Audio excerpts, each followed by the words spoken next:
freedom is a pure idea. It occurs spontaneously and without instruction.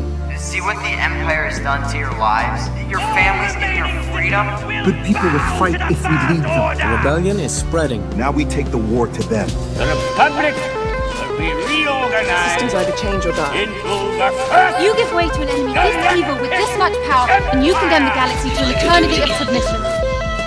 To wake up, there is one way. They are fighting from the start. Long live the Empire!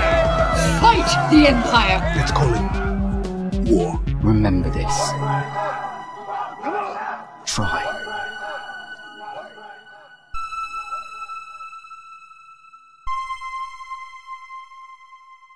Are you recording? Mm-hmm. I have been for a while. That doesn't bode well. This is all going in. Clearly. Hey, Sophie. What's Emperor Palpatine's favorite candy? I don't know. What is Emperor Palpatine's favorite candy? Darth chocolate. Darth chocolate. Darth Very chocolate. good. Welcome to Daughters of Ferrix, a podcast about... What are we about? You say Star Wars, I say politics. Go. Politics. Hey. I didn't see where you were pointing. That's my thing. One of us is an expert in Star Wars. Her. One of us is an expert in politics. Is that what you Me. are? I have like 3/4 of a political science degree. I figure that counts me as like more of an expert than the average person. 3/4. Last time I checked, you can't put 3/4 of a college degree on a fucking resume. Actually, you can, and I did the other day when I applied for a job. So I will have you know that you can put 3/4 of a college degree on a resume. Thank you very much. This is my co-host, Sophia Dunstan. I'm Eleanor Mueller. That's This true. is a show. We're here to talk about the Galactic Empire. Say yay, the Galactic Empire! Woo! The Empire was correct. Destroy dissidents, fascism good, etc. Fascism. The official policy of the Daughters of Ferrix podcast is fascism equals good. Put it on your t-shirts. Put it on your dog. Fascism is good as long as I'm in charge of it. That's true. That's how it works. It's always fine if you're in charge.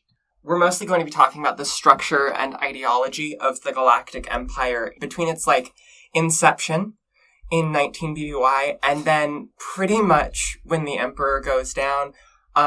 We're going to talk about some of the stuff after at a later date and some, more of the way the Empire is portrayed in legends, but to be honest, that stuff is really dense, and I didn't want to have to write about it. I'm not as familiar with legends as I am with canon, and I wanted to start relatively easy, and this wasn't even easy. There's way too much about the Empire, even in canon, so. Star War. I thought the Empire was created in 1979. It was not. The first Get Star Wars it? movie came out in 1977. Fuck. Alright. The Empire is referred to by Wikipedia as a monarchy. Merriam-Webster's dictionary defines monarch. I don't know. As a state that is ruled by a single monarch. Butterfly. Autocratic person, typically from a hereditary family of ruling monarchs. Is that what Merriam-Webster's dictionary says? I don't know what Merriam-Webster's dictionary says. Primarily sources for this podcast we will have on our website, daughtersofferrix.com. For a lot of what I wrote, I used a lot of Wikipedia because it's a fairly reliable source. I also used the book Propaganda, A History of Persuasive Art in the Galaxy by Pablo Hidalgo, which is a really good resource. I bought it 2 months ago, and I kind of haven't put it down since. Can I say my sources? No. Why not? You haven't said anything yet. Okay, but my sources for what I'm going to say is various lectures by Professor Laura Gambo at the University of Utah, as well as readings accompanying those lectures, and also some books that I can't remember at the moment, but we'll put later. Those are my favorite ones. Thank you. Continue. So leading the Empire as our beloved monarch, long may he reign, is Sheev Palpatine. That's his name. Sleazy Sheev. P. Daddy, the big man on top. I still don't know why George Lucas chose to name him Sheev. I don't think George Lucas did. I think the name Sheev was maybe by James Luceno. So I might be wrong on that. I can't remember. But I swear that Sheev is a recent thing of the last 15 years. Oh, okay. So Sheev was originally a senator for the planet Naboo. Senator Palpatine exacerbates a conflict in, Star Wars The Phantom Menace We've heard of it. We've I've seen seen it. that one. It's a good one. They have pod racers. They have Sebulba. That's how you know it's good, is it has Sebulba in it. Number of Sebulbas. The quality of a Star Wars is Directly. directly correlated with its number of Sebulbas. Anyway, he uses this conflict to manufacture the larger Clone Wars, and then perform a state genocide on the Jedi Order, at which point he declares the First Galactic Empire at what is called the Proclamation of the New Order. I will say there are a lot of parallels to be drawn between Sheev's rise to power and sort of the rise of fascist states in Europe, especially the Nazi state, because, even Sheev's title as Chancellor is actually the title that Adolf Hitler held before he seized power in Nazi Germany. Supreme Chancellor Adolf Hitler. Chancellor Adolf Hitler, yeah. I think Deutsch Reichschancellor, horribly German. German, notably not canon. Yes, true. Germany is not real, even in our world. It only exists to bring us bratwurst and stuff. And Germany was created by Hallmark in order to sell more greeting cards. Also, we have parallels to the Night of the Long Knives, which was an event where Hitler purged political opposition within his own party, or within his own regime, I should say, in the form of the Sturmabteilung, or SA, which was a paramilitary wing of his own government, like the Jedi were a paramilitary wing of the Republic, and also a religion. That is a thing to say about the Jedi that I don't know if I disagree with. But they were a paramilitary wing of the Republic. We'll talk about that someday else. I'm gonna go with maybe. That seems very possible. In the years after Palpatine announced the Empire, he very much stepped away from a public view. Most of his time was spent both expanding military power and going after his own weird little religious pursuits. We know Palpatine spends a lot of time, researching Sith artifacts and delving into the Sith cloning technology behind his, eventual resurrection. The line of power in the Empire was never specifically set up. Because, a lot of people might assume, okay, well, if Palpatine dies, then it goes to, Lord Vader, who people know about, or, it goes to someone like, Grand Moff Tarkin. Emperor Tarkin. Yeah. But the thing is, Palpatine never planned to die. Palpatine fully intended to be immortal. Not that different from some real world Actually, states. very similar to a specific Chinese emperor from, the 18th century BC. His name was Qin Shi Huang. He was the first emperor to unify all of China and also drank quicksilver to try and become immortal. Just like me. And therefore died. The way the emperor presented himself in propaganda, he put forward a lot of the way he looked with, doctored holograms and stuff, the way he looked as this, kindly old man during the Clone Wars. So even though he was this horrible, disfigured monster, the literal devil, Palpatine's public face was, this kindly old man. That's most of what he does as a ruler, is he is a figurehead, and he is focused on his personal pursuits and on that military power. Day-to-day governance was not really managed by Palpatine at all. He made sure it was kind of running the way he wanted to. And then he stepped back because he couldn't care about that shit. Day-to-day governance of the Empire is done by the Imperial Ruling Council, which is a body of bureaucrats and advisors. That's people like Ars Dengor, Sate Pistage, Janus Grijatus. The leader of the Imperial Ruling Council was Mas Amida, Grand Vizier of the Emperor in the Imperial Senate. Also part of the Imperial Ruling Council is Darth Vader. We're familiar. Mas Amida, easily the highest up non-human in the Imperial structure. And part of that is because he was Grand Vizier during Chancellor Valorum's time, who was the Supreme Chancellor before Palpatine became Supreme Chancellor, before Palpatine became Emperor. This whole, Imperial Council thing kind of reminds me of, the Iranian political system a little bit. You have your parliament, obviously, which is the Senate, but they also have this thing called the Assembly of Experts, which elects the supreme leader, basically, in Iran, because they have a really weird political system. Palpatine ruled for about 25 years, which is pretty solid as far as, dictators go. The really long-running ones are, 30, 40 years, tops. Oh, of a single dictator, sure. Because with hereditary monarchy, which is technically a dictatorship, you get, 500 years right, of the but same that's guy. not the same, right? No. We're talking just one autocrat, and the Empire was not really going to do hereditary monarchy. Contrary to popular belief, Sheev Palpatine did not fuck. So, Did he have genitals after he got lightninged? I'm gonna go with almost certainly. Are All Sith right. allowed to fuck? It's more complicated than that. So, yes, technically within like the Sith Order and the Sith Code, Sith are allowed to fuck. But, for instance, you might be seen, if you have a romantic relationship, I also believe this is something that plays out in the Darth Bane trilogy, if I remember correctly. If you are a Sith in a romantic relationship, that may be viewed and exploited as a weakness by other Sith. So just because you can doesn't mean you should. Absolutely, which is actually pretty much the Jedi's stance on it for most of their history. So, Jedi and Sith, not that different, They just like me for unfortunately. real. Yeah, the Sith do not provide the self-actualization that they preach. Yeah, funny how that works. After Palpatine ruled, he was overthrown. He was thrown over a balcony into a reactor shaft. Reporting directly to the ruling council is also the Joint Chiefs of the Imperial Military. We'll talk a little bit more about them in a bit. But that's senior military officers. Grand Moff Wilf Tarkin, ISB Colonel Wolf Yularen. This is that council that you see in New Hope, where they're all on the Death Star and talking about some stuff. Lots of them get very blown up because they are on the Death Star. Good for them. And personally, thus to all Joint Chiefs of Staff in Minecraft. Let's talk Vader, because Vader's weird. Vader is Palpatine's apprentice in their weird little cult. So Vader is literally Palpatine's second in command. But Vader falls largely outside of the bureaucratic structure. He comes to a lot of meetings. He serves on a lot of councils. But he doesn't have an official title besides Lord. He's acting commander-in-chief of the military, but often doesn't do anything. I personally would like to have just the title of, like, X insert nobility and I can do whatever I want. Yeah. That would be great. Serving as the monarch's second in command with the title Badass.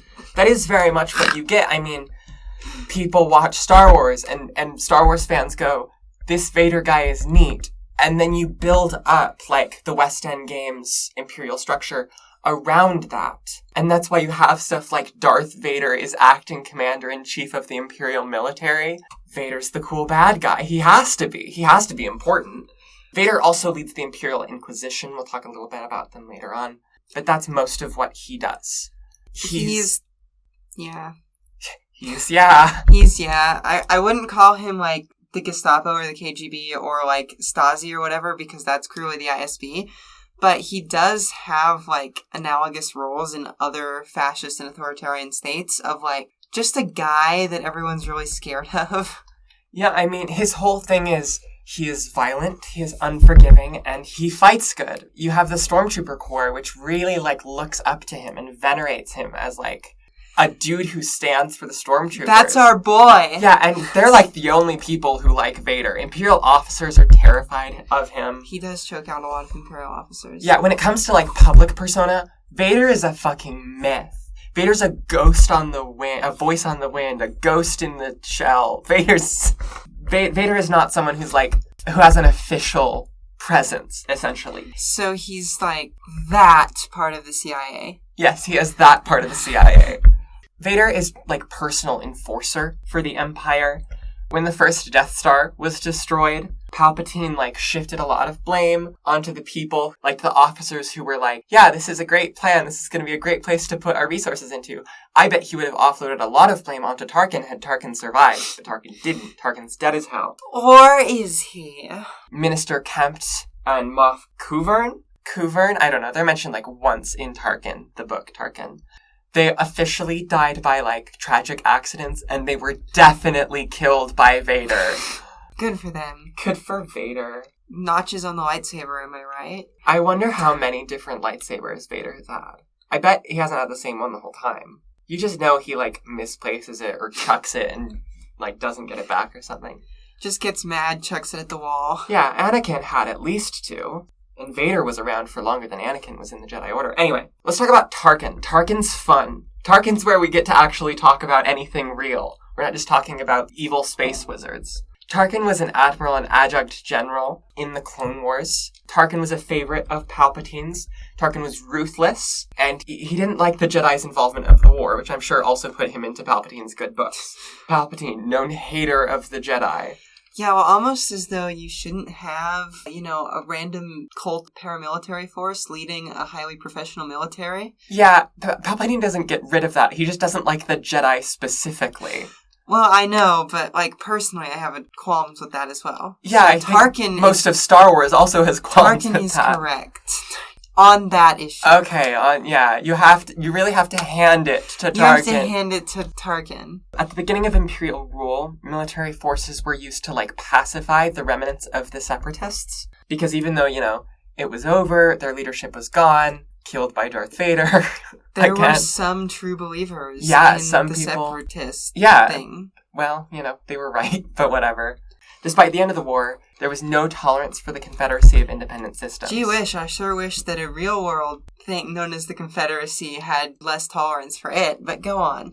You wish the Confederacy had less tolerance for itself? No, I wish that the Union had less tolerance for the Confederacy and did not do the Great Compromise of 18... What should they have done? What should they have done to the Confederacy? Burn. Okay, cool. Sherman was right. Tarkin did nothing wrong. Hey, how are you? Anyway. No, Confederacy in the real world. I don't care about... The Confederacy of Independent Systems should have won the war.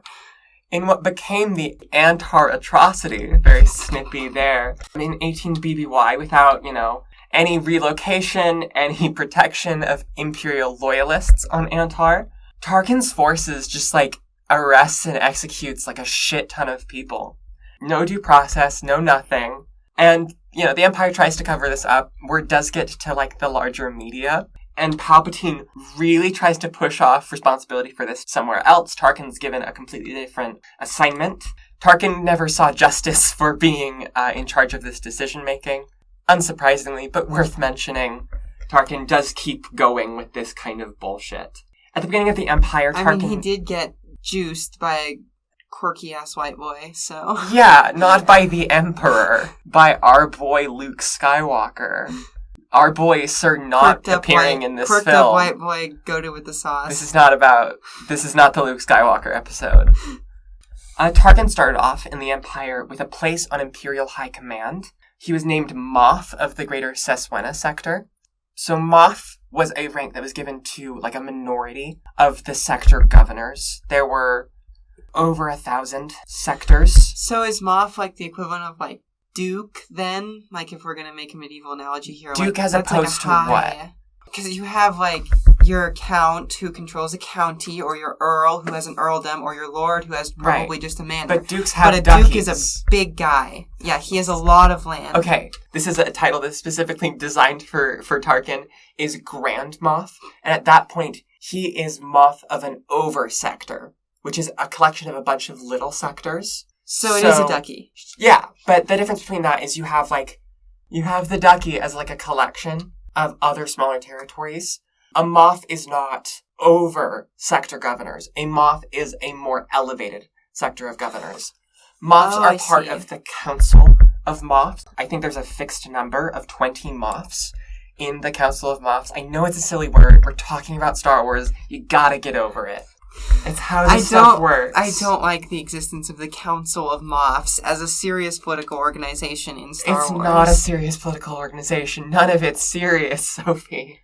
Anyway, the Moffs are given, for their sectors, command of their respective sector groups. A sector group is a division of military and intelligence assets that are assigned to a sector.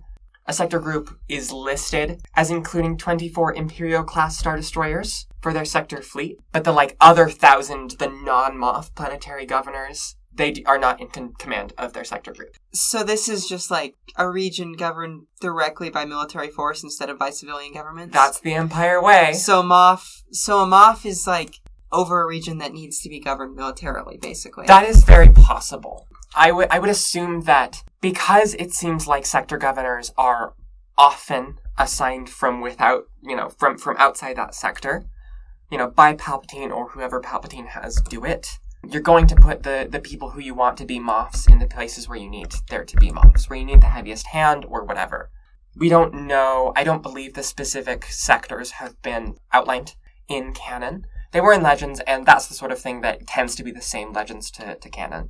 But I don't know, we don't know what Moff is assigned to where, and et cetera, et cetera. So we don't know, if specifically, this Moff is assigned to this sector that might be particularly troublesome or whatever. And, I'm sure there are a lot of varying reasons for why whomever is assigned to wherever. Tarkin is special. Tarkin has the role of Grand Moff invented for him, right? Other people become Grand Moff, but he's the first. Grand Moff has a lot of political power. Tarkin is a part of the ruling council, he's part of the Joint Chiefs, he's part of Imperial High Command, and Tarkin sometimes reports directly to Palpatine. There's this statement that in the 2014-2015 book, Tarkin delivers what's called the Tarkin Doctrine as a part of basically an interview. I assume it's HoloNet News, but I can't remember for certain. With the press. With the press. It's a little bit different than how the Tarkin Doctrine appears in Legends, and I would actually quite like to talk about those both at a later date. Tarkin lays out the logic behind sectored governance in the Tarkin Doctrine. He says, with the institution of sector and over-sector governance, we are in the unique position to repay our debt to the Emperor for his decades of selfish service, by lifting some of the burden of quotidian rulership from his shoulders. So we're seeing that idea of the Emperor doesn't want to be involved in those sorts of rulership. Palpatine wants power. Palpatine wants military rule, but he doesn't actually want to be involved. Palpatine isn't we really need to, impose trade tariffs on Sector 43.7G to increase the economic output of Sector 43.7C. Palpatine will get involved like that if there's, dissident activity, but that's pretty much it. He lets his structure function for itself. Another notable element in Tarkin's ruling philosophy was the idea of the rule by fear, which is a very Star Wars thing to have. So it's the idea that displays of military power are, more efficacious than actual literal military power in itself.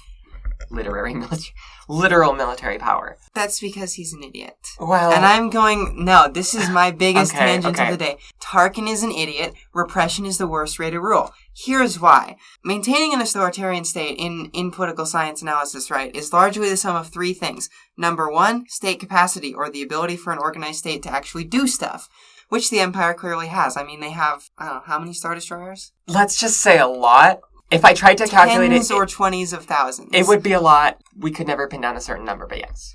If there are 24 Star Destroyers to a sector group, and there are about 1,000 sector groups, and then some Star Destroyers outside of that, it's going to be massive. 30, 50,000 Plus, Star Destroyers. at least seven plus, specific fleets with Grand Admirals over them. Anyway. Probably the population of Earth, at least, in troops. So you have to have state capacity. The Empire clearly has that. They have a bureaucracy. They have an extremely powerful military. You also have to have elite compliance. Very important. Because contrary to popular belief, it is not the public will that matters when you're ruling a country.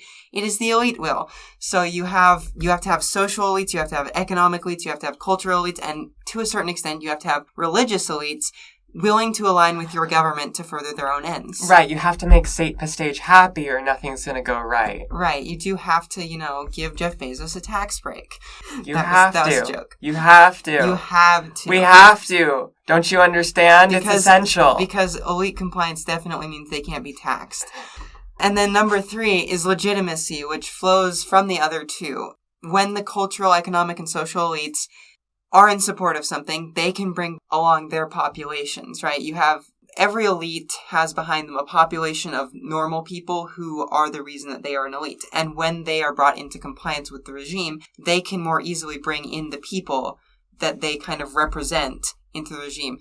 And then also, when you have a strong and well-functioning state, which the Empire is sort of.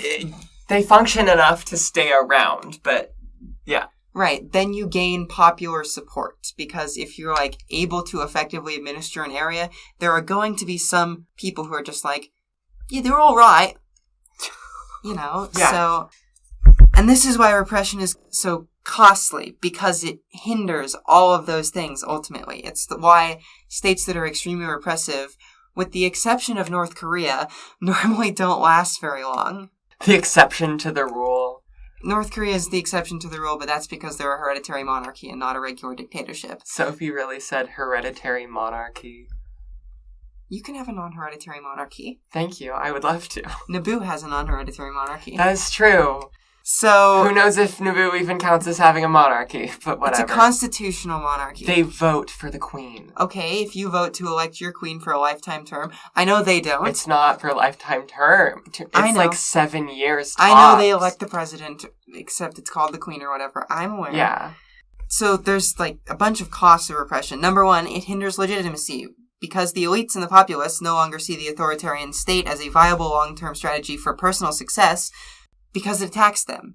It attacks people like them, because suddenly, instead of being something they can work with, it's something that is maybe potentially a threat to them personally. And that hinders elite cooperation, that hinders legitimacy. Number two, and maybe the most important, it hinders information, both coming from outside the regime and from inside the regime. When you're terrifying the shit out of people, they're less likely to give you information. And when you're terrifying the shit out of your own people, you're not going to get honest assessments of the actual situation at hand, so your capacity to actually do stuff suffers. What repression actually does, if used as a long-term strategy and rather than like one-off, Tiananmen Square, we're going to brutally kill all these people and not use force as our only means of maintaining a legitimate state. What happens is your officers within your state and your sort of subsidiary bureaucrats become afraid to take initiative. And initiative and innovation is important to the maintenance of a healthy state, especially an authoritarian state. So any authoritarian rulers out there, take that to heart. Yeah, take that to heart. Kim Jong-un, you need to... Friend of the pod, Kim Jong-un. Friend of the pod, Kim Jong-un. I believe in the glorious ideology of Juche and our supreme leader, Kim Jong-un. Okay. We've done it. Good job, everybody. Thank you. Do you want to talk about the military now? Go for it. Okay, I only went so far into the military because there's just so much about it. Because it's cool. No, because they want to tell fun action stories. Are you telling me that a Star Destroyer is not cool? It's menacing. Yeah, that's all that's about it, is that it's menacing. Yeah, that's why it's such a great design, is it's menacing. Oh, so now you like Tarkin's rule of fear idea. That was the ethos. One can admire at least in Legends. I swear it's in canon, but at least in Legends, the ethos behind the Star Destroyer was way less like tactical advantage and way more. And you see, when you see how big the Star Destroyer is, you go, oh god, no. And you see, I thought Star Destroyers were shaped that way so that they could focus all possible fire towards a forward point, which is why they're tapered off both to the left and the right so that there are interlocking fields of fire. No, it's to have a strong visual silhouette so the kids watching can buy the toy. Okay, and, but that's like the recognize post-mortem justification that Lucasfilm came up with, is that it's that way so that you can have the maximum amount of firepower focused from the ship to a single point, which is the Empire's military doctrine, is overwhelming firepower. Empire be like the Soviet Union in that their military doctrine is simply to overwhelm the enemy with mass amounts of firepower. Sure, Empire be like the Soviet Union in that they're communist. The Empire, yes, famously a communist state. I'm gonna cut that out. The Imperial Army and Navy apparatuses carry out the Empire's military operations on both member and non-member worlds. That's a very nice way of saying invasion.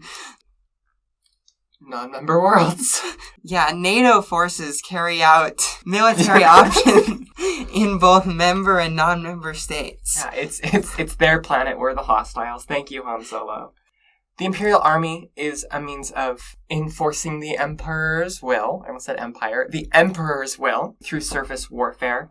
Lots of vehicles, billions of soldiers. I don't know how many billions. Nothing says. I don't think it should try to say. Frankly, whenever anything says a number, I go, that seems dubious. Seems too small. Genuinely, like, when they say billions, it could be hundreds of billions. Okay, and the thing you have to understand is that the Imperial military probably doesn't know how large it is. That's a really good point. Because the United States military has, like, roughly 3 million people, including, like, reserves, and it doesn't know how large it is. When you get a state structure over a certain size, you lose the ability to actually quantify it beyond the amount that it costs. Just because it's going to have so much inventory that no one is ever going to be able to fully grasp how much stuff it has. Wikipedia cites the galaxy's population as being over 100 quadrillion sentient beings. We don't know the human population. We don't know the human population. And the Imperial military is overwhelmingly, almost across the board, populated by humans. Space racism. Yeah, we're getting there. Anyway, just so, give you I a mean, level of if you're scope. going to have a healthy, like, military to people ratio, which is, like, normal for most societies, it's like 1 soldier for every 200 people. So basically, there are, like, half of a quadrillion military members in the Empire, is my statement. You know, give a trillion. Which I think is give or take a trillion. 500 trillion, which is a lot. So those billions of soldiers are included between just like the standard Imperial infantry and the Stormtrooper Corps. A lot of that day-to-day organizational work, Hoopla. you know, the little micromanaging thing, that's not done by Vader. Again, he's commander-in-chief, apparently. He has that power, but he doesn't use it, generally speaking. The Supreme Commander, which is a position with a lot of turnover, because they get... Yeah, it's the old... I'm motioning it, yeah. The Supreme Commander answers to the Joint Chiefs and guides Imperial High Command. Well, you know, the Joint Chiefs, they're having a problem right now because there's this senator from Alderaan who's refusing to make appointments. This is not a commentary on something that is happening in real life at the moment. Nothing real life would ever happen. Tommy Tuberville! Sorry. Go on. Senator from Alderaan. Also known as Alabama, sure. Alderaan would be like Montana. No, Alderaan would be Washington. Alderaan would be Washington. Alabama would be like... Yeah, do you know a Star Wars world? I don't know, Dagobah. There's lots of swamps in Alabama. There's no government on Dagobah. Oh, well... Alabama's like There's no government in... There's no Actually, government... Lothal would be like Indiana, I think. There's no government in Alabama either, so they're more alike than you think. The Imperial Stormtrooper Corps are like the Empire's, you know, they're their enforcers. They're the Stormtroopers, you know. They are notable with regards to the Imperial infantry for their dedication to the Emperor and the Imperial ideology as a whole. As more planets fell under Imperial rule, the Stormtrooper Corps grew. It was the Imperial goal to, like, entirely phase out the infantry and replace them with Stormtroopers. This never happened, like, across the board. You know, it is more and more the case throughout the Empire's lifetime. There are more just standard infantry troops at the beginning, and way fewer towards the end. Stormtroopers had like an outsized presence in propaganda, in anti-insurgent operations, and more like public shows of military force, because they are the face of the Empire. And they look cool. Like, who cares about some, like, just Joe Schmo infantryman when you have a stormtrooper? Yeah, you seen Han Solo in his little mud trooper outfit? Loser. You seen a sexy little stormtrooper man? You seen a scout trooper? I in fact wouldn't, but anyway. It's because you're gay. There are female scout troopers. It's because Are there female stormtroopers? Absolutely. There were fewer in Legends, but there are plenty of female stormtroopers. Girl boss. Yeah. A brief aside about gender representation in the Imperial military. In Legends, the vast majority of named Imperial military members were men. In canon, there has been a concerted push to rectify that. The Empire may be racist, but it doesn't hate women. That is kind of what it is. And like, I think that's a pretty good choice. However, in Andor, we do see, like, in the top level of the ISB, Dedra Meero is definitely the only woman on that council under Major Partagaz. And so there might be something to be said for a degree of patriarchy. We know that the Joint Chiefs, as they appear in A New Hope, entirely men. All of the commanding officers that we see in the original trilogy are men. And this is, of course, a result of they were made in the 70s and 80s.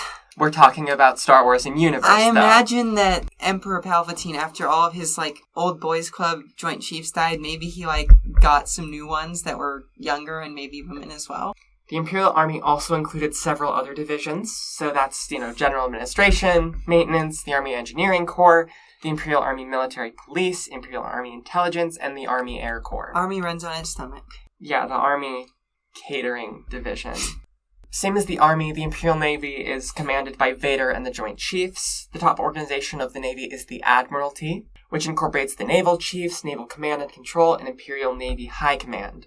Don't ask me what all of those are, because some of them are just mentioned offhand and have no details about them other than they are part of the Admiralty. Most Navy personnel falls under the control of Navy High Command, which controlled Imperial capital and sub-capital ships. Captains, admirals, fleet, or grand admirals were assigned responsibility of their designated crafts or fleets. The Imperial Starfighter Corps is the Navy branch under which starfighter pilots and Imperial officers fall. Oh, starfighter pilots... What? Oh, I thought we were moving on to No, I'm not done. Starfighter pilots can be organized into different structures. The biggest one is a fighter wing. That's 6 squadrons of 12 starfighters each, which is pretty much the complement of a Star Destroyer. This is a big compliment. Big ship. Need a lot of starfighters, I guess. You ever seen all the ties come out of the Star Destroyer? Yeah, it's a swarm. They're referred to as swarms. So they've gone with the, there's this kind of theory in modern warfare that because modern air fighters are so expensive to build, we should perhaps return to larger numbers of less technologically complex fighters in order to actually be able to fight an industrial war at scale, because there's a concern that if the United States or another similarly technologically advanced country gets involved in protracted war with another country of similar technological capabilities, then they are not going to be able to produce the modern fighters that they need to replace their losses simply because they are so complex, and therefore it would be good to diversify the type of fighters that we're producing so that we have larger amounts of lower capability fighters but are able to continue producing those in the event of a sustained war. So in this case, an X-Wing would be an F-22, and a TIE fighter would be, I don't know, a P-51 with heat-seeking missiles attached to it. Totally. I know what those are. F-22 is stealth fighter, very dangerous, very powerful. P-51 was the last U.S. piston fighter produced. Okay, that does make sense to me. Imperial Senate. Yes, we're there. It's time to talk about the Senate. So, most of the Imperial Senate's role is that of manufacturing consent. So, member worlds continue to elect or otherwise appoint, They have their guy sent off to the Imperial Senate.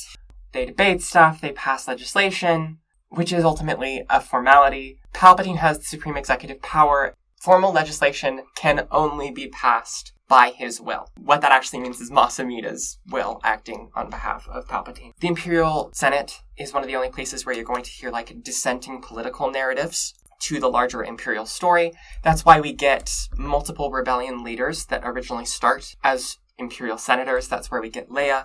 That's where we get Mon Mothma.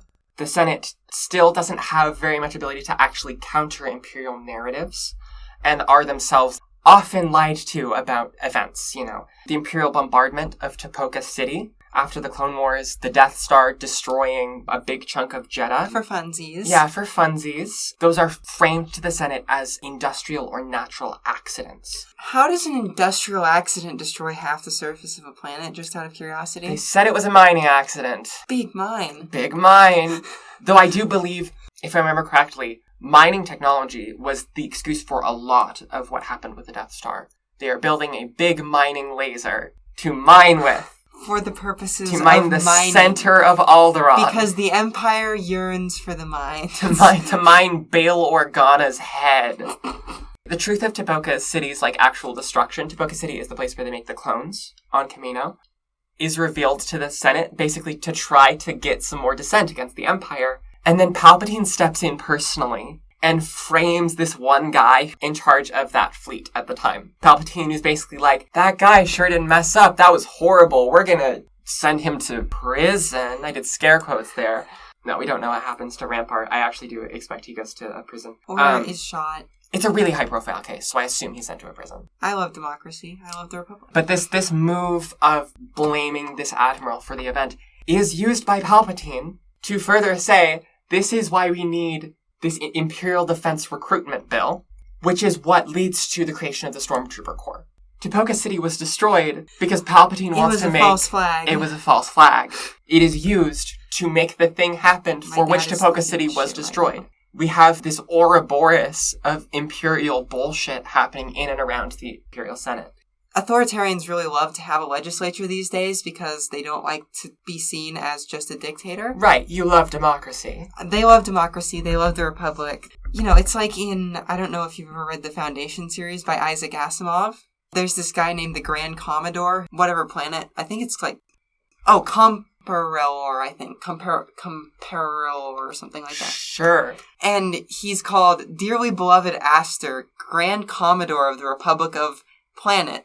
And everyone is so surprised that he and his party keep getting elected to the legislature because he is so dearly beloved.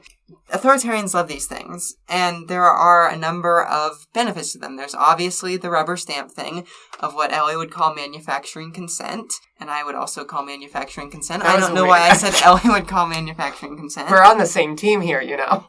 So legislatures are really good for co-opting elites in existing power structures and turning them towards the purposes of the current regime. For example, in Hosni Mubarak's Egypt, just before the Arab Spring, he allowed the new WAFD, I don't know how to pronounce that, WAFT maybe? The new WAFT party into the legislative body and made them a legitimate and permitted opposition group. This made people who had been enemies into members of the established regime and turned them against outsider opposition parties like the Muslim Brotherhood. And we can actually see a dynamic sort of like this in Star Wars, where there's probably a decent number of opposition voices who are extremely opposed to the rebellion because they're part of the state. You would be correct. So it's a mechanism for co-opting elites. It's a mechanism for co-opting opposition groups into tacitly supporting the regime. It also, since we were talking about the empire's information problem earlier, allows for an exchange of information between elites in regimes where doing so in other contexts can result in a swift and grisly death. So you can have open discussions about some of the problems that your authoritarian state is facing in a way that you wouldn't be able to anywhere else. Also allows the government to be at least optically responsive to public opinion. You know, it's a lot easier to say that you're responding to public opinion or legitimately respond to public policy needs by having a group that is somewhat responsive to the whims of the public. Also helps keep bureaucrats in check, because one of the main threats to most authoritarian regimes is their bureaucracies becoming a state of themselves rather than subservient to the ideology and political leadership of the state.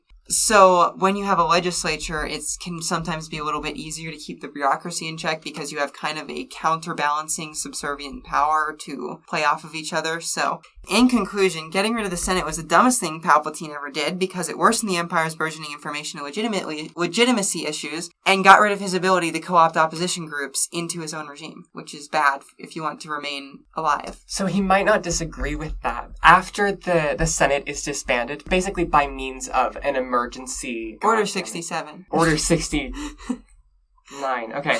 Yeah, after, like, an emergency order, he disbands the Senate. He never intends to bring it back. He totally could. He absolutely could. So the Death Star is destroyed. But it doesn't work if you can bring it back and take it away. Like, it has to be a... No, but I'm saying there are a lot of ways in which Imperial control falters after the Death Star is destroyed. And a big part of this is because the Senate isn't around anymore.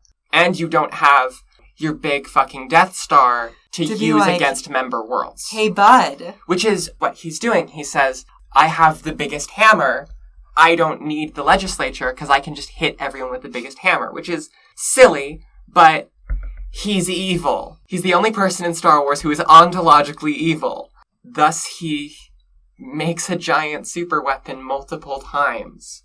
That would be like the equivalent if the United States, in like the aftermath of World War II, just was like, well, get rid of the UN. We can just nuke everyone. That's an idea. How many people lived on Alderaan?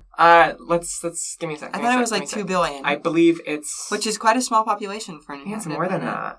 Oh, it is 2 billion. Okay, whatever. The Death Star thing is ultimately that rule of fear idea, right? Which, as we discussed, is stupid. Yeah, it's the same thing.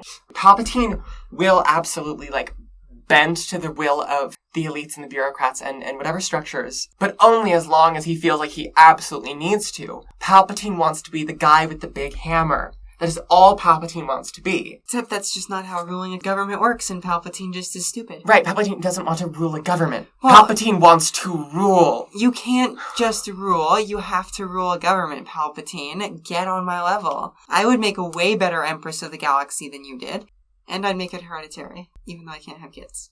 Just do what Palpatine did. Right, create infinite clones of myself to run the galaxy forever. The one that people call his kid is a strand cast, which is sort of like taken from your DNA and then built from there, which is kind of how children work. So like Boba Fett? No, Boba Fett is a literal clone of Jango Fett. You have clones and then you have strand casts. We don't have a lot about strand casts, but clones are essentially copy machine. A strand cast is like you copied it by drawing it on a different piece of paper and you added your own stuff. That seems to be what Snoke is. Snoke is a strand cast.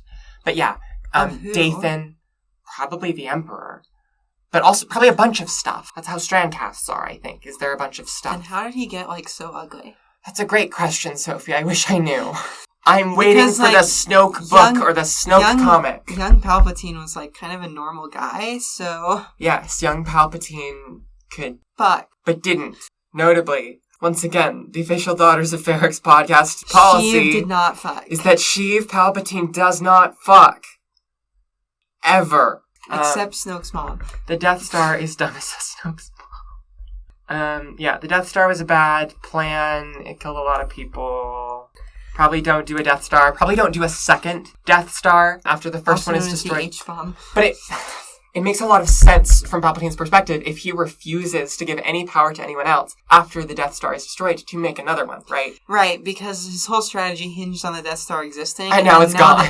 And now that he got rid of all the other structures that would have enabled him to maintain power, he has to make another one so that he can maintain power. Precisely. So if anyone asks why he made a second one, that is in fact why. Because he got rid of the Senate. And he didn't learn his lesson.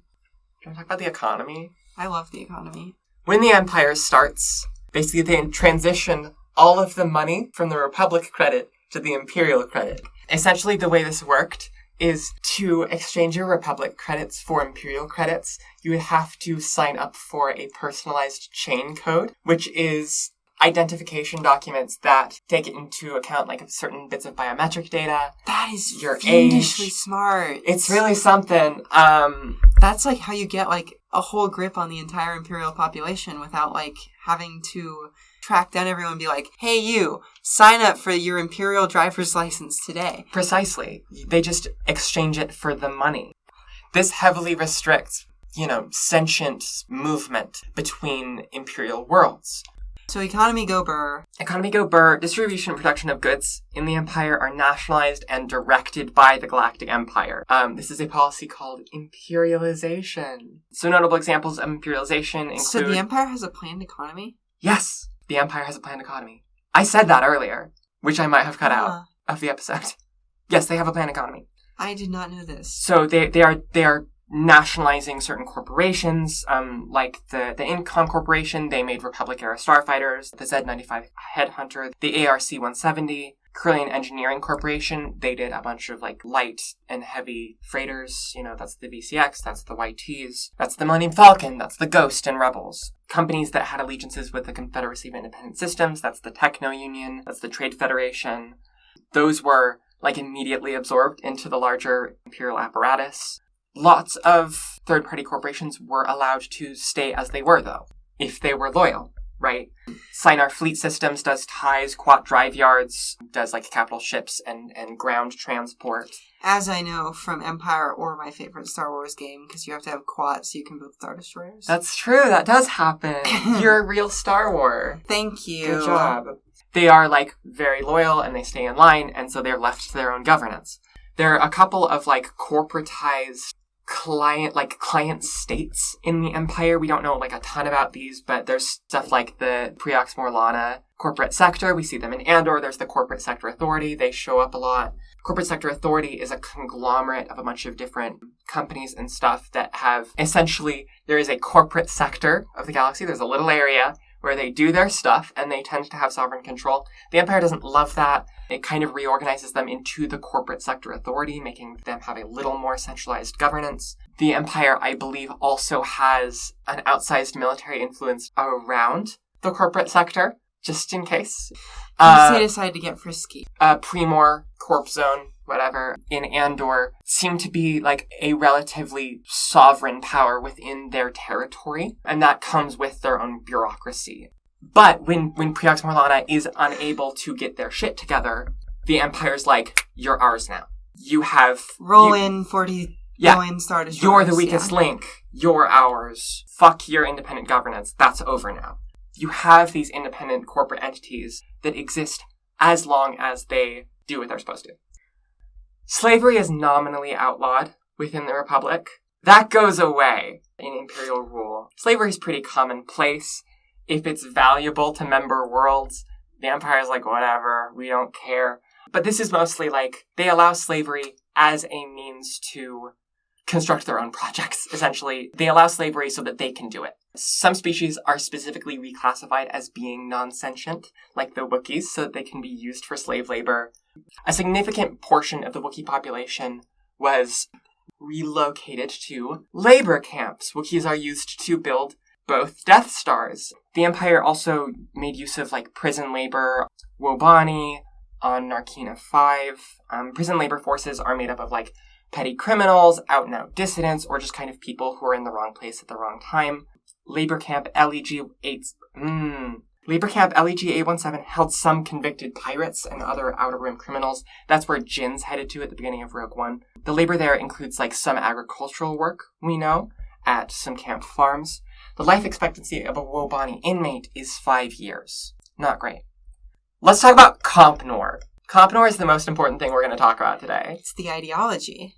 Comp Noir is everything. So when I was doing my research on this stuff, I was like, I gotta talk about this thing, I gotta talk about this thing. And then I was like, oh yeah, I have to talk about Comp Noir. And then I started looking at what Comp Noir fell over. Comp Noir is the Commission for the Preservation of the New Order. Good job, Palpatine. You really hit it in one. Originally, Comp Noir is a Republic-era lobbying group. They are then folded into the greater Imperial structure when the Empire is created. Yeah, so Comp Noir is originally anti-separatist propaganda, pro-Republic, pro-war, and then they just get scooped right up. And a lot of stuff is given to Comp Noir. They essentially are tasked with promoting Imperial ideology, etc. So they're the equivalent of the Soviet Ministry of Culture and the Soviet Ministry of Culture and Politics, which did all that stuff. Yes, I would say literally. Comp Noir shows up very sparsely in story materials. Most of what we see about them is actually just the ISB, the Imperial Security Bureau. When Comp Noir is fleshed out, it's fleshed out in stuff like the book Propaganda, which I mentioned earlier.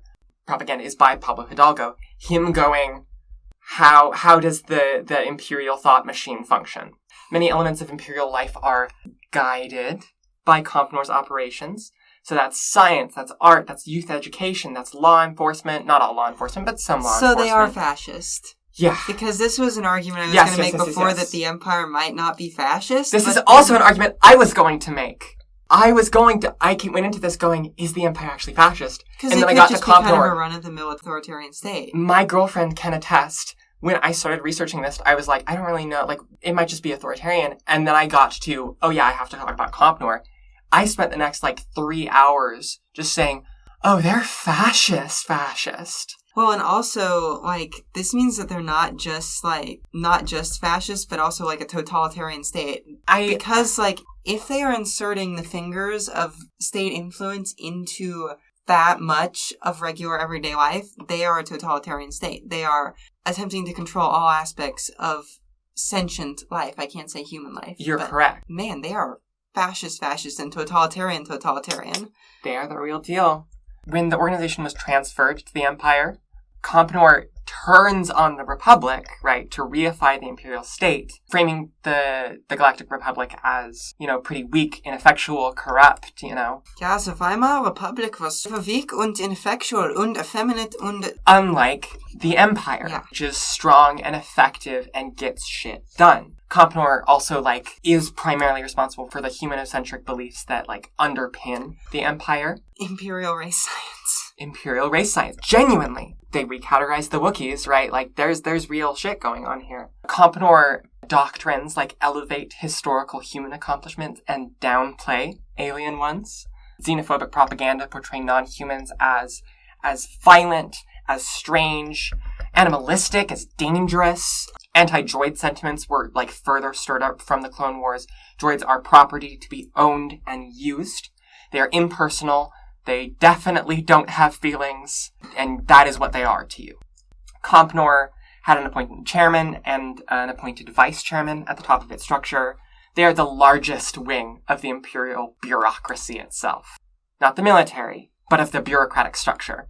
Comp Noir has a bunch of different subgroups. The Coalition for Progress, or the CFP, is responsible for the cultural identity and public image of the Empire. That's education of future imperial leaders and stuff. There's the art group, is a sub-bureau of the CFB responsible for reporting and evaluating pieces of art. That's according to their congruence with imperial ideology. That's true. That is just Nazi shit. It is Nazi shit. Because, like, Hitler just detested... It gets worse. It gets more Nazi shit. It gets more Nazi shit, Sophie. And would, like, put up displays of, like, degenerate versus Aryan art for, like, the German public to visit. Listen to me. In the early days of the Empire, the art group goes to art installations and affix red labels to stuff, red hollow labels, to say, this is an offending work. This is non-imperial ideology. They're not taking it down. They do if it's too offensive. But if it's reasonably dissenting, in order to show the Empire does not approve of this, here is the degeneracy, they mark it and they leave it up. It's like that one museum. It's the museum that the Nazis did. The Museum of Degenerate Art. Which was more popular, funnily enough, than the Museum of Aryan Art. They're so real for that. I'd go to the Museum of Degenerate Art. Well, not because it was labeled degenerate art by the Nazi state, but because it was good versus, like... Right, that is the thing about state-controlled art, is it tends to be worse. I don't know what you're talking about. That is a little more the case during the early days of the Empire, you know, as things get a little messier, a little more complicated, as people get a little more settled under imperial life. There's a lot less, here's the bad thing, and a lot more locking people up immediately. We're going to read this verbatim from my notes. When the politically motivated song Vader's Many Prosthetic Parts was released, all members of the band responsible, Hacko Draslip and the Toodlefruits, was sent to labor in the spice mines of Kessel. Like, days after. Like, they were on Hacko Draslip and the Toodlefruits like that. Hacko Draslip and the Toodlefruits. That's real. That's canon. Also under the CFP is the Ministry of Information. They oversee the Imperial Press Corps. The Ministry of Information also monitors the Holonet News Agency, as well as the Science Bureau, which oversaw research and development, new military tech, stuff like that. This is a good one. The sub-adult group, or SA group, consisted largely of strongly nationalistic adolescents, so it's a bunch of kids. Educational programs passed down from the CFP to core worlds, the education is called SAG education, shaped youth into loyal patriots for the new order and their emperor. Ah, so the Palpatine youth. Yes, it is precisely the imperial youth, right? Children in core worlds were taught that SAG group is a fast track to roles in imperial bureaucracy. It's an alternative to, like, military or academy enrollment, essentially. Oh, the Coalition for Improvements is an agency tasked with creating and enacting long-term plans. I wrote all this out so that you would know how deep it goes. The Imperial Office of Customs... they have 4-year plans. Office of Customs oversees exports and imports to ensure they fall within imperial laws and regulations. They are under Compnor. How many, like, exports and imports can you be when you own most of the galaxy? I assume it's planet to planet. Oh, so you're gonna tariff... That would be like... We know, taxes. Okay, we know that specifically. So, after, you know, the big insurgent heist on Aldhani, there are a few different things that happen. One of which is there is essentially an imperial decree where the emperor says any sectors or member worlds that are not keeping a check on their own, like, distant activity, their own rebel stuff. Anyone who's not keeping track of that, anyone who's not keeping that good, under wraps, they get taxed more and they get more money taken out of them as a means of punishment, essentially. And an incentive to the average person to not cooperate with rebels as well. Absolutely. The most notable of Compnor's little divisions is the ISB, the Imperial Security Bureau. Sophie's making obscene gestures at me. No, I don't stand the Imperial Security Bureau. You love Deidre. You want Deidre so bad. I just like a blonde woman in a white outfit. Uh-huh. The ISB is an organization tasked with either internal that state or you're security. Secretly a sub and you want a big, strong, right-wing lesbian to come and dominate you. It's my greatest shame in life. So you have military intelligence, you have army intelligence, you have naval intelligence. They pale in comparison to the ISB. The Gestapo. ISB High Command oversees a board of 18 supervisors, each assigned to oversee designated galactic sectors. I assume it's like everyone gets like a bundle of sectors, not an over-sector, that's something different. We don't actually know how that specific governing body is dividing the galaxy up. The ISB is founded as a secret law enforcement organization designed to root out and correct those acting in opposition to the Galactic Empire using any means necessary, which is, covert surveillance, disappearances, genocide. Major Partagaz in Andor describes the ISB's role as, he says, "We are healthcare providers. We treat sickness. We identify symptoms. We locate germs, whether they arise from within or have come from the outside. The longer we wait to identify a disorder, the harder it is to treat the disease." In this framing, right, dissident behavior is not the actions of individuals who have opinions, who have rights, who have needs that aren't being met. It isn't a response to oppression. It is degeneracy. It is disease. It is sickness, right? It's specifically dehumanizing to anyone that the ISB is harming, which is a lot of people. In 7 BBY, ISB agent Alexander Callis orchestrates a military siege of the planet Lasan. This is an ISB agent, specifically. It's to suppress an uprising of the native Lasat people. They are driven to near extinction. The tactic used by the ISB and their military forces are, particularly brutal. They use T7 ion disruptor rifles, which are these giant fucking rifles that are designed for surface-to-air combat. They are designed to shoot starfighters with, and are particularly disruptive against organics. They are used on this native population. The military use after this weapon is outlawed. A few years later, as late as 5 BBY, T7s are still manufactured for the Empire, intended for military use. Good job, Empire. Did you know that cluster munitions are illegal? I didn't. That seems correct.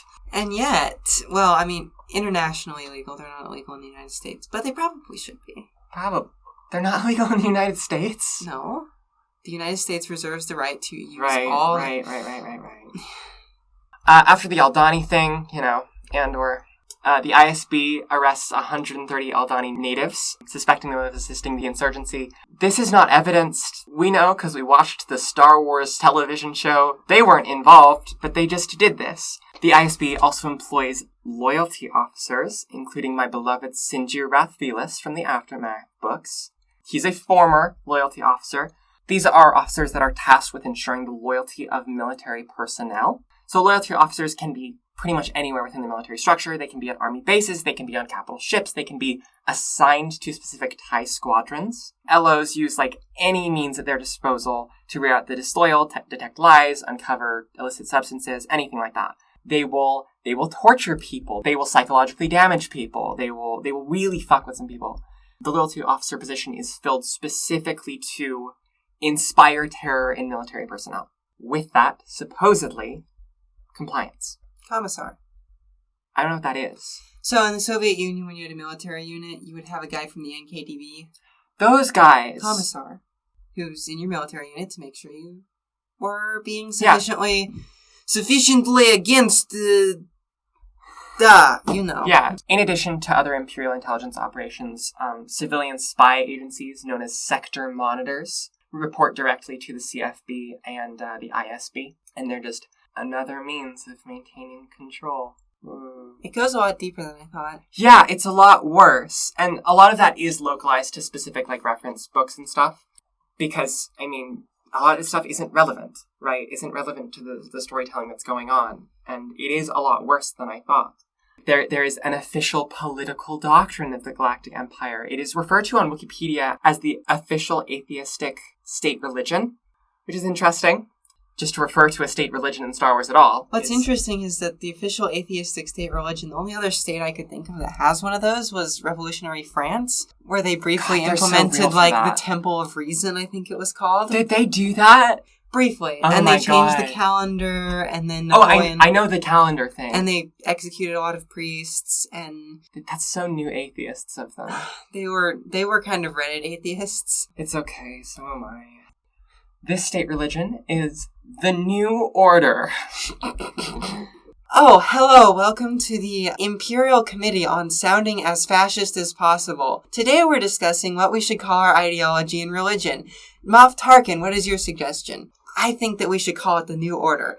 Ah, yes, that sounds as fascist as possible. Thank you for attending the Empire Committee on making our ideology and religion sound as fascist as possible. No, I'm sorry. Sophie, you joined a Star Wars podcast. You don't get subtlety here. That's not how this works. Compnor is putting out New Order commissions, decrees, that value order, the rule of law, It is described in canon by some dissenting citizens as fascist. Interesting. Fascism is canon to Star Wars. It's not brought up very much, but Well- fascism does exist, which means that Mussolini also exists within Star Wars, which means that Italy is canon to Star Wars, which, once again, is really something, because Italy is also not canon to our real world. Anyway, Cancelled. the New Order, again, prioritizes human supremacy, the human right to rule, and, the animalism and illegitimacy of other sentience. Wonder I've heard that before. Earlier, I said it like a few minutes ago.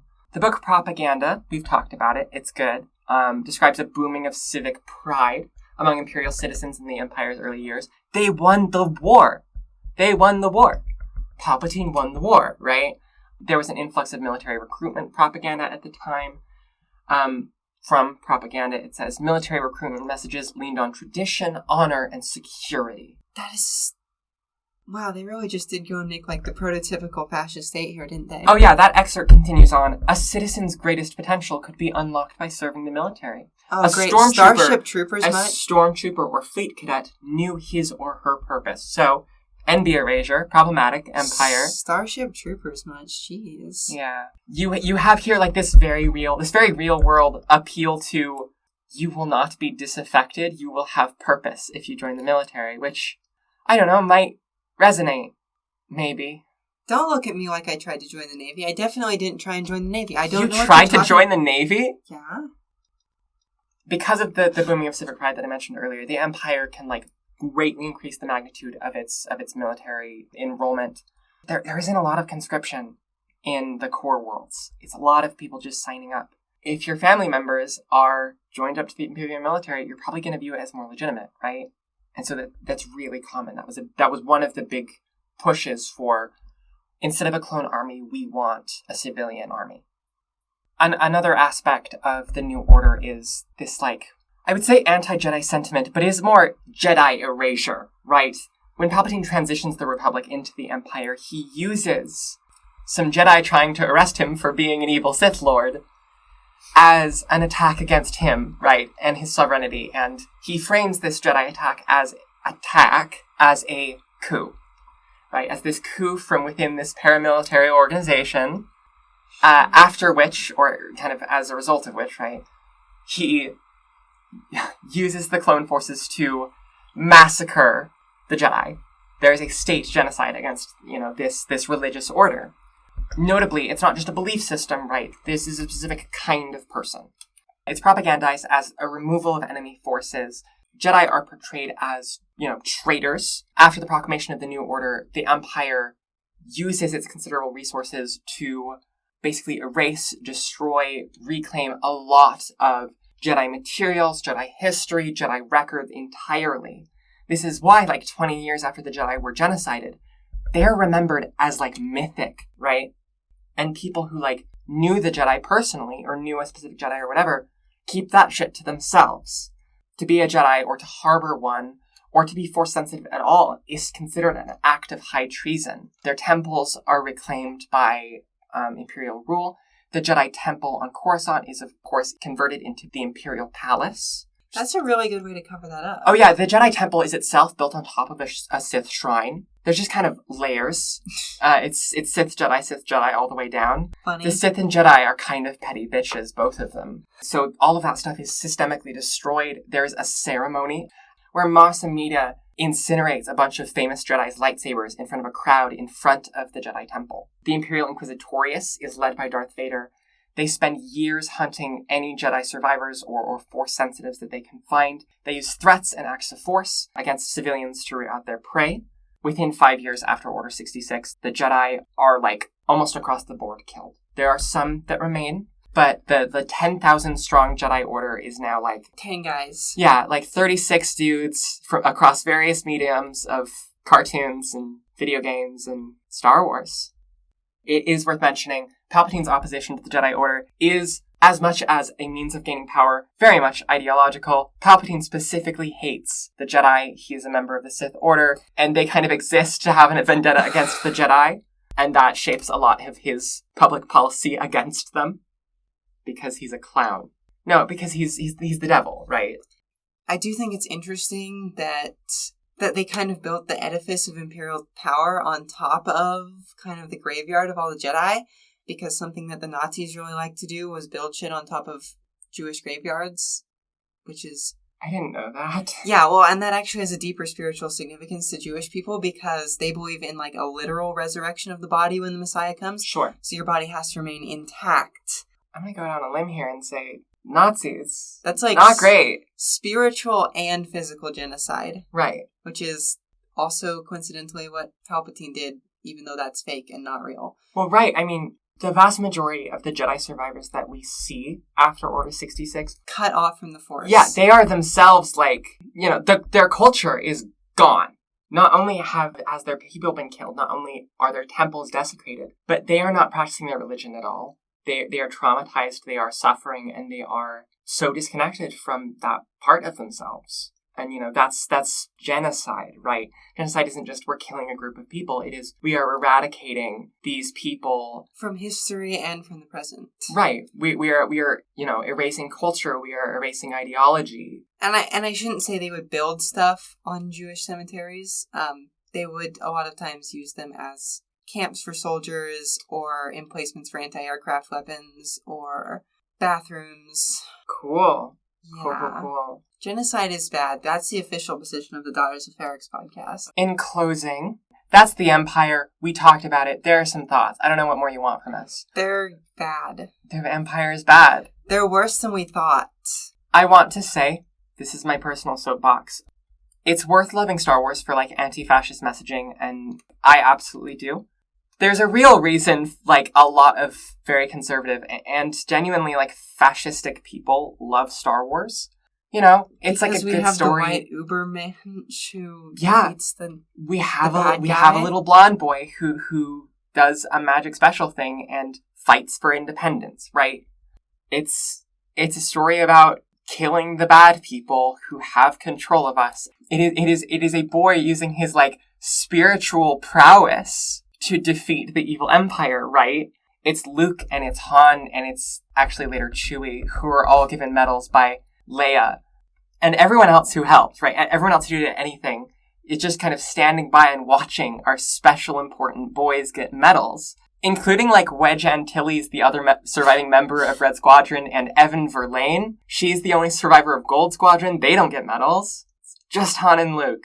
Cool. They're the chosen ones. Well, and Star Wars has this view of politics that's, you know, and, you know, I say politics, it's a kid's story, but, like, that's very much top down. You know, we have our big, cool people doing big, cool things, and that's how social and political change happens. And the simple fact is that it's never just one guy. No. Like, if you want to see how, you know, horrible authoritarian states are actually overthrown, look up OTPOR, OTPOR. It's the organization that overthrew Slobodan Milosevic in Serbia in the 1990s after the war. It wasn't just, you know, one charismatic dude leading them. It's this whole network of people working hard for years and years and years to get shit done. And within Star Wars, we have stories like, we have the Clone Wars, we have Andor that, like, recontextualize stuff and flesh it out more. But even still, the way that political change happens just isn't conducive to, like, a fun, punchy story, right? You know, fascism is not literal wizard Satan shooting lightning from his fingertips. Fascism is slowly but if you constructed. know how much the Nazis were into, like, the occult, then you might change that. But they weren't magic, Sophie. I absolutely know how much the Nazis were into the occult. Thank you. I'm aware. The point is that fascism is, like, a real thing that, like, actually happens and is, like, actually, like, steadily put together. You know, it's about, like, the constructing and reinforcement of, like, hierarchies and like, white supremacy, and that's not what it is in Star Wars. Star Wars takes inspiration, but that's not what it's doing. The construction of hierarchies, not for the benefit of social groups, but for the benefit specifically of one dude, right? Because it's good for the story. And, like, that's worth acknowledging. The Empire are the bad guys, but they're made to look like they're cool, right? They're fun. People have, like, Empire-themed backpacks and stormtroopers on their computer wallpaper, and that's fine, you know? I think it's kind of weird sometimes, but I think it's largely okay. But the Empire is, like, often portrayed as like a powerful, unstoppable enemy, right? They have unending resources. They have unstoppable manpower. Lucas describes stormtroopers in an early draft as acting with fascistic precision. And he draws from Nazi propaganda, from like Triumph of the Wills, for the way he depicts Imperial military forces, especially in Return of the Jedi. That's really like powerful if you want to take your 1983 audience and show them the Empire and have all of the little Americans watching say, I know them. That's the Nazis. They're bad. But like when you're visually referencing the footage, the costumes, the iconography that the Nazis adopt to make themselves look cool and badass and powerful, you are in some regard validating those desires, right? Regurgitating Nazi propaganda is regurgitating Nazi propaganda. The Nazis were a threat. They are a threat. They're a problem. People who have Nazi sympathies, hot take there, not good. Eat a brick. But just because they're like bad and scary doesn't mean they're worth respecting or legitimizing in those ways. Nazis are silly and deserving of like thoughtful ridicule. Hitler was a weird hipster. He dressed in stupid outfits when he was a kid. He spent the war on hard drugs and filling up, meeting rooms with his farts. And Palpatine, for all of his bluster and all of his cool Imperial stuff, Palpatine was a shit ruler. He was petty, and he was silly, and he was annoying, right? He did things not because they functioned for a government, not because they functioned for his people, but so that he could have more power, and because he was angry. Function for the furtherance of his regime. No. Just for, what he wanted. Because sometimes he went, it's evil in time, and evil's all over the place. That's who Palpatine is, right? That's who fascists are. Fascists are dicks. They are ultimately dysfunctional. Fascism doesn't work. It's evil in time? It's evil in time, baby. So Lucas is a guy who likes some version of history and some political discussion, right? Author Chris Kempshall, in his book The History and Politics of Star Wars. Yes, it took me this long to mention it. That was a long time. I did really good. I did really good. I didn't bring it up till the end. It's a book that I like, and I think Chris Kempshall is a great guy. Lucas has much more of an understanding of pop history than he does actual history. And more important to pop history than anything else, more important than the Nazis being racist or fascist or anything, is that the Nazis are evil, right? It's the Nazis are the bad guys. And then the idea of the Nazis as an ontological evil is often used to create one of the US's most recent foundational myths, which is we went to war in World War II and punched the bad guys. And it was a good thing. And it was a good thing. And listen, it's a good thing to punch the Nazis, putting that out there into the world. But when you are saying the Nazis are ontologically evil and we punched them, what you might be implicitly saying is we are ontologically good. You are setting fascism and racist ideology and practice as something that is outside yourself, outside of the United States, and that's just not the case. If we have this myth where we killed the Nazis, we helped, give Hitler the old 1-2, you can put aside the internment of 120,000 Japanese U.S. citizens. You can ignore the fact that, the Nuremberg laws are pretty thoroughly based on, racist policy put forth by the United States. That's an easy thing to do. It's easy to whitewash our own history by saying the Nazis are bad, and that's something that we can do if we view the Empire as something that is outside ourselves. Now, Lucas is no stranger to portraying the Empire as America, right? That's a really common sentiment within, especially left-leaning Star Wars circles, is the Empire is America. And there's some Lucas wrote the Empire as an American analog in some ways. The truth is that anti-Semitism is alive and well in the United States. Especially, it's come real mask off recently. It's really big. It's really happening. We're dealing with it. That's real and important, and, that needs to be acknowledged, and there are people within Star Wars circles that don't want to acknowledge that sort of thing, that believe that the evil guys are the woke corporations and governments that Joe lord Biden's over us. they, them Joe army. Biden's they, them empire, and that they, Christian soldiers, are Luke Skywalker, right? Are the rebellion. And right. that's something that we need. Christianity, famously a religion based off of armed struggle against your oppressors, and that's what Jesus did when the Romans came to crucify him. He called down the whole army of angels and had them slaughter the Roman Empire. He ripped that one guy's ear off, right, and then ate it. Yeah, and he didn't put it back on after his buddy tried to, Yeah. Good luck with that one, guys. Anyway. Enjoy your heresy. Anyway, I think it's worth stating that that is a very real type of Star Wars fandom, and that it sucks and it doesn't come out of nowhere. And that we need to be aware of that in the way that we talk about Star Wars and the way that we engage with Star Wars as a fan community, as people who are interested and engaged in political struggle. This is a thing that can be weaponized for the bad stuff, even though the Empire is a fascist thing. And there you have it. There you have it. Thank you for listening. This is Daughters of Ferrix. It's a podcast. If you want to listen to new episodes that they release, we're aiming for every 2 weeks. Fingers on crossed. Wednesday. On Wednesdays. Wednesdays every 2 weeks. If this episode doesn't come out on a Wednesday, everyone can crucify me. You have my permission. You can find us most places. You can listen to podcasts. Unless something goes really wrong. Oh boy. It should be everywhere. You can listen to podcasts. We have an RSS feed. Yeah, you can find us on our website, daughtersofferrix.com. Follow us on Twitter, Instagram, TikTok, at FerrixPod. That's FerrixPod. If you have any questions, suggestions, or corrections, you can send them to our show email, daughtersferrix@gmail.com. I am on other things at Sophia and SLC on Twitter. I am the producer of the Red Line Podcast, which is a show about public transportation in cities. You can find me at The Letter Bomber on Twitter and Instagram. That's where I am. Our podcasts are written and edited by me, Eleanor Mueller, and Sophie Dunstan. Our podcast art is by Joe Mueller. Our intro and outro music was arranged by me, with themes by Nicholas Bertel and John Williams. Thanks for listening.